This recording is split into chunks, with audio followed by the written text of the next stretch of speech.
چاہیے کہ ہم اس کی بنیاد کو ضرور جو ہے وہ سمجھیں. جو ڈارون ہے، ڈارون کی تھیوری یہ ہے کہ جو وہ تو کسی خدا کو مانتے نہیں، کہ دہریت جو ہے وہ بنیادی چیز ہے، اور پھر انسان نے چھوٹے چھوٹے مظاہر کو اپنا خدا مانا، اور وہ پھر ایک خدا کے تصور پہ جا کے منتج ہو گیا کہ کوئی ایک بڑی طاقتور چیز بھی ہے. جی بالکل صحیح. یہی جو ہے وہ فرائیڈ کا نقطہ نظر ہے کہ جو سفلی جذبات ہیں نا، ان کی تشنگی جو ہے یہ توحید کی طرف لے جاتی ہے. اور کارل مارکس تو کہتا ہے کہ یہ جو طبقاتی امتیاز ہے یہ اس طرف لیڈ کرتا ہے، یہ اصل میں بورژوا طبقے کی سازش ہے. جی بالکل ایسے ہی. تو قرآن یہ ہمیں کہتا ہے کہ جو آغاز ہے وہ توحید سے ہوا ہے. قرآن کہتا ہے کہ آغاز توحید سے ہوا ہے، کیونکہ اللہ تبارک و تعالیٰ کی طرف سے جو پہلے انسان ہیں وہ اللہ تبارک و تعالیٰ کے خلیفہ ہیں، اور باقی نسل کے مربی بھی ہیں، اور اللہ کے رسول بھی ہیں. بالکل صحیح. تو جب پہلے انسان اللہ کے خلیفہ ہیں تو آغاز تو توحید سے ہوا نا، شرک سے نہ ہوا. یہ تو ایک بنیادی بات. یہ طے شدہ بات ہوگی. بلکہ اسلام تو یہ کہتا ہے کہ ہر بچہ فطرت پر پیدا ہوتا ہے. بالکل صحیح. ہر بچہ فطرت پر پیدا ہوتا ہے جی. ہر بچے کے خمیر میں در حقیقت توحید ہے. اور اس کا جو انحرافی فکر ہے وہ تو اسے ماحول اور معاشرہ دیتا ہے، والدین دیتا ہے. اصل میں تو جو فطرت کا رجحان ہے وہ توحید کی طرف ہے. سبحان اللہ سبحان اللہ. اچھا، اب ایک غلط فہمی یہ پیدا کی جاتی ہے کہ یہ جو اکابر پرستی ہے یا بعض نامور شخصیات چلی گئیں تو لوگوں نے ان سے بڑی عقیدت کا اظہار کیا تو شیطان نے انہیں ورگلا دیا کہ ان کے تصویریں بنا لو، پھر مجسمے بنا لو. یہ بالکل ایک ایسی روایت ہے جس کی کوئی اصل نہیں ہے. یہی وہ وضیع تصور ہے جو کہ اسلام میں داخل کیا گیا. جی بالکل. قرآن ہمیں یہ بتاتا ہے کہ جو شرک کا آغاز ہے یہ مظاہر پرستی سے ہوا ہے. کیوں؟ جیسے جیسے انسانیت پھیل گئی، دور دراز ماحول میں بھی انسان گئے، تو انہوں نے نبوت کی دعوت سے جب انحراف کیا تو انہوں نے اپنے گرد و نواح کو دیکھا. آپ یہ دیکھیں کہ حضرت ابراہیم علیہ السلام معلوم تاریخ میں ان کی وضاحت ملتی ہے تو قرآن پاک میں. تو وہ قوم سے کیا پوچھتے ہیں کہ یہ کیا ستارہ تمہارا خدا ہے؟ اللہ وہ قوم سے کیا پوچھتے ہیں کہ یہ چاند تمہارا خدا ہے؟ وہ قوم سے پوچھتے ہیں کہ کیا یہ سورج خدا ہے؟ تو وہاں یہ ایسا نہیں سوال ہوتا کہ اس نیک شخص کو تم نے خدا کیوں بنایا ہوا ہے. ابراہیم علیہ السلام کا مکالمہ یہ بتاتا ہے.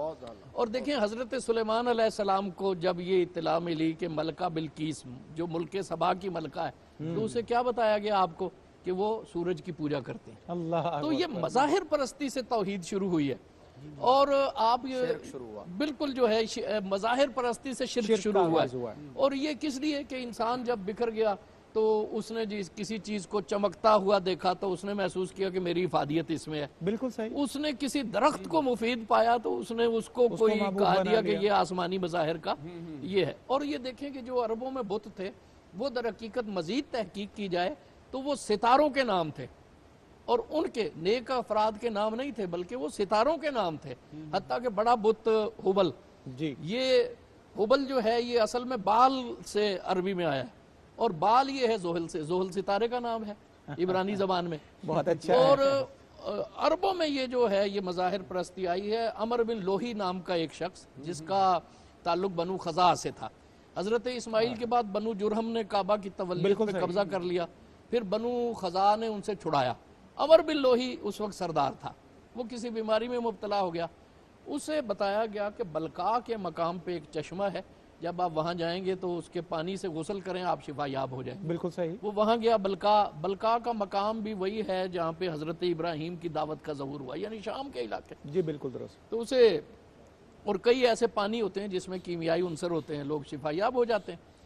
تو وہاں پہ اس نے دیکھا کہ لوگ بت کی پوجا کر رہے ہیں. تو اس نے کہا کہ یہ بت کی پوجا کیوں کر رہے ہو؟ تو انہوں نے کہا کہ یہ دیوتاؤں کے نمائندے ہیں اور ہمیں ان سے جو ہے مرادیں نصیب ہوتی ہیں، یہ ہماری حاجتیں پوری کرتے ہیں. تو وہ بھی ایک بت اٹھا کے مکہ میں لے آیا. تو گویا کہ وہاں سے یہ جو ہے مکہ میں آئی ہے. ورنہ آپ یہ دیکھیں کہ مکہ والوں کو اگر شخصیت پرستی کی وجہ سے بت ہوتا تو حضرت ابراہیم سے بڑی شخصیت کون سی تھی؟ ان کا تو کوئی بت نہیں تھا. حضرت اسماعیل سے بڑی کون سی شخصیت تھی جی؟ اور پھر یہ بات ہے کہ جو آپ سورہ یاسین پڑھیں نا اہل مکہ کا معاملہ کیا تھا کہ وہ تو حیات بعد الموت کے قائل ہی نہیں تھے. جب ان کے نزدیک دنیا سے جانے والا شخص جو ہے وہ اس کی ہڈیاں بوسیدہ ہو گئی ہیں بالکل صحیح, اور اس کی کوئی روحانی طاقت نہیں ہے, کوئی اس کے وجود کی بعد افادیت میں نہیں کوئی ہے, احتساب تو بھی نہیں انہوں نے اس سے اس کی پوجا کیوں کرنی ہے؟ ماشاءاللہ. تو مکہ میں بت تو تھے, کوئی مزار نہیں تھا, اور وہ مظاہر. اب یہ لات منات حبل, آپ حبل تو ہے, اور عزا یہ کیا ہے؟ یہ نام ہے تانیث کے, یہ تو عورتوں کے نام ہیں. آپ دیکھیں نا ان کو صیغہ تانیث سے ذکر کیا بہت جاتا اچھا ہے. اور وہ یہ کہتے ہیں کہ ملائکہ, جب انہیں ایک مبہم سا تصور اللہ کا تھا تو وہ کہا کرتے تھے کہ ملائکہ اللہ کی بیٹیاں ہیں, اور انہیں وہ اس اللہ کا شریک سمجھا کرتے تھے, اور ستاروں کو ملائکہ کا مظہر سمجھتے تھے اور بتوں کو ستاروں کا مظہر سمجھتے تھے. بہت خوب.